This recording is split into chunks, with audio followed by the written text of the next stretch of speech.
زیادہ تر سرکاری ملازمین کو آخری بنیادی تنخواہ کا صرف نصف یا اس سے بھی کم حصہ پنشن ملتی ہے، جس میں الاؤنسز بھی شامل نہیں ہوتے، جبکہ نجی اداروں میں تو پنشن کا تصور ہی نہیں تھا۔ جولائی 1976 میں پارلیمنٹ کے ایک ایکٹ کے تحت UBI کا قیام عمل میں آیا اور سوشل پنشن آجر اور اجیر کے تعاون سے اس کا آغاز کیا گیا، لیکن بدقسمتی سے 50 سال سے زیادہ کا عرصہ گزر جانے کے باوجود ملک کے تمام نجی ادارے اور ان کے ملازمین ابھی تک رجسٹر نہیں ہو سکے۔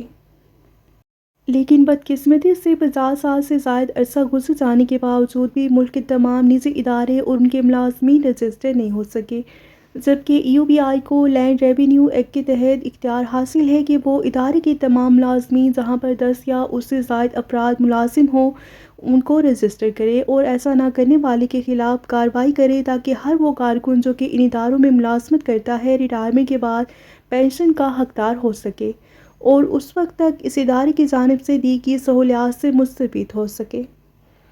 اور ان 50 سالوں میں سوشل پنشن کے فوائد حاصل کرنے والوں کی تعداد 5 لاکھ سے بھی کم ہے، جبکہ پاکستان میں لیبر فورس کی تعداد 7 کروڑ 20 لاکھ کے قریب ہو چکی ہے۔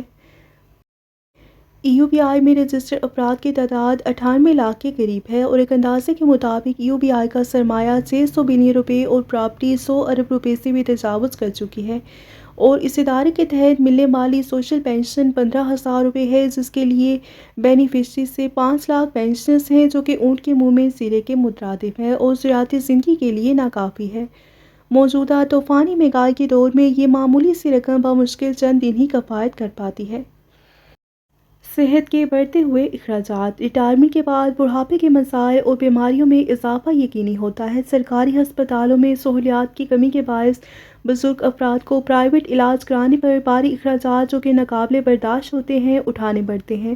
بیشتر ریٹائرڈ ملازمین مالی کمزوری کے باعث یا نامناسب علاج کے باعث دنیا سے کوچ کر جاتے ہیں۔ یہی وجہ ہے کہ ہر ماہ کئی ریٹائرڈ ملازمین انتقال کر جاتے ہیں، جو کہ تکلیف دہ عمل ہے۔ وہ ملازمین جو کہ دوران ملازمت وفات پا چکے ہیں ان کے اہل خانہ کو معمولی پنشن پر گزارا کرنا پڑتا ہے، جو کہ اکثر بنیادی ضروریات پوری کرنے کے لیے ناکافی ہوتی ہے۔ مہنگائی کے تناسب سے پنشن میں اضافہ نہ ہونے کے برابر ہوتا ہے۔ پرانے پنشنرز کی پنشن پرانی تنخواہوں کی بنیاد پر طے ہوتی ہے، جس میں معمولی اضافہ ان کی مشکلات کو کم نہیں کر پاتا۔ پنشن کو مہنگائی سے منسلک کیا جائے۔ پنشن کی رقم کو سالانہ بنیاد پر مہنگائی کی شرح کے حساب سے خود کار طریقے سے ایڈجسٹ کیا جائے۔ کم از کم پنشن کو موجودہ کم از کم اجرت کے ساتھ منسلک کیا جائے۔ پنشن کے نظام کو جدید خطوط پر استوار کیا جائے تاکہ بزرگ شہری گھر بیٹھے پنشن کی تصدیق اور ادائیگی حاصل کر سکیں۔ اس طرح سے انہیں بینکوں اور دفاتر کے غیر ضروری چکر لگانے سے بھی نجات مل سکتی ہے۔ ریٹائرڈ ملازمین اور ان کے اہل خانہ کے لیے مفت یا رعایتی بنیادوں پر معیاری طبی سہولیات فراہم کی جائیں۔ میڈیکل انشورنس یا سرکاری سینئر سٹیزن ہیلتھ کارڈ کے اجراء سے ان کے اخراجات میں نمایاں کمی ممکن کی جائے۔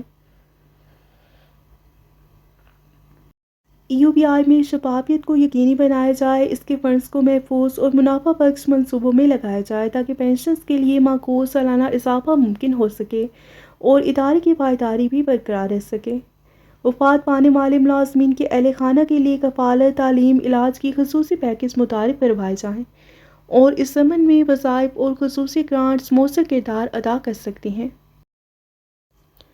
بزرگ شہریوں کے لیے پبلک ٹرانسپورٹ، ادویات، اشیاء ضروریات پر خصوصی رعایت دی جائے۔ اس سے نہ صرف ان کی مالی مشکلات کم ہوں گی بلکہ انہیں معاشرتی احترام بھی حاصل ہوگا۔ ریٹائرڈ ملازمین نے اپنی زندگی کے سنہرے سال ملک و قوم کی خدمت میں وقف کیے ہیں۔ اب وقت آ گیا ہے کہ حکومت اور معاشرہ ان کی خدمت کا قرض اتارے۔ ان کے معاشی مسائل کا حل صرف حکومتی پالیسیوں سے نہیں بلکہ اجتماعی اساسی ذمہ داری سے بھی ممکن ہے۔ ہمیں یاد رکھنا چاہیے کہ بزرگ شہریوں کی عزت، سہولت اور خوشحالی دراصل ایک مؤثر معاشرے کی پہچان ہے۔